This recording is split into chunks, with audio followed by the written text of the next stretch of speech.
జీవితంలో నువ్వు నిజంగానే సాధించావు అనుకోవాలి అంటే, అది నువ్వు డబ్బు సంపాదించడం కాదు, మెడల్ సంపాదించడం కాదు.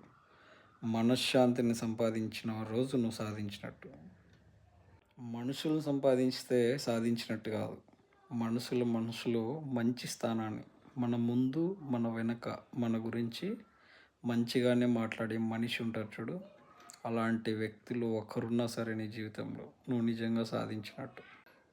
ఎందుకంటే నీ ముందు పొగిడి నువ్వు వెనకల వాడేందిరా, వాడెంతరా అనేటోడు ఉంటాడు చూడు. అలాంటి వ్యక్తులంతా ఉన్నంత వరకు నువ్వు ఏమీ సాధించినట్టు కాదు. నీ ముందు వెనుక కూడా ఒకటే విధంగా మాట్లాడే ఒక్క వ్యక్తిని కూడా నువ్వు సంపాదించగలిగితే నువ్వు జీవితంలో చాలా సాధించినట్టు. మనశ్శాంతిని, నిద్రని, ఆకలిని నువ్వు కానీ సంతోషంగా స్వీకరించగలిగితే ఆ రోజు నువ్వు సాధించినట్టు. అప్పులు లేకుండా బతుకుని, భవిష్యత్తుని బంగారు బాటగా మలుచుకోగలిగితే నువ్వు సాధించినట్టు. అంతేకాని నేను సాధించాను అంటే సంపాదించడం ఒకటే కాదు.